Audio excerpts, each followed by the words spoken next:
Assalomu alaykum akalar, yaxshimisizlar, tuzingmisizlar? Bugun birinchi video roligim, birinchi kontentim. Bugun divizionga harbiyda bitta taktika bor, sizlarga o'shani o'rgataman. Videoda batafsil tushuntirilgan injustinga nimalar qo'yilishi kerak, nimalar qilinishi kerak. O'shalarda videoni kamchiligi bo'lsa, to'g'rilashni kommentga aytib qo'yasizlar. Endi birinchisi hayajon ham bo'ladi. O'zlaringizdan bilasizlar.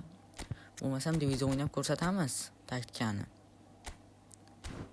Mana divizionga ham kirib oldik. Masalan, sizlarga blitz tepadigan agar raqib tushib qolsa divizionda kuchli akkauntli, mana shu yerda injustindan to'g'rilashni o'rgataman. Yopib qo'yishdi o'sha zashtalar, o'sha blitz yo tez yuguradigan o'yinchini yopib qo'yishni o'rgataman hozir. Endi bilmaganlar uchun bu narsa, biladiganlar endi o'zi biladi.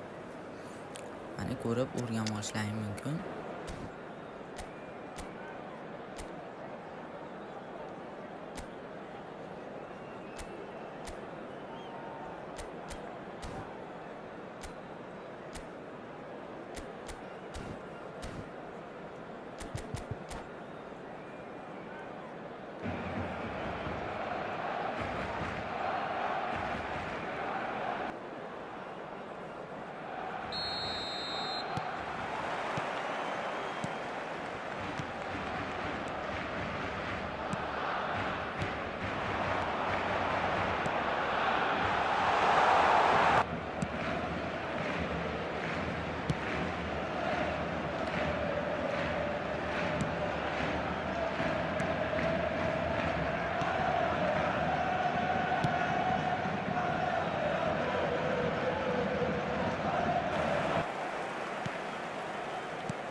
Mana o'yinni ham tugatib oldik.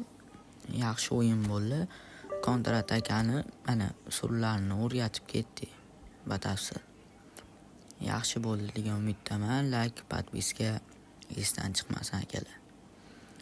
Kamchilikni videoni tagiga yozib qo'yinglar.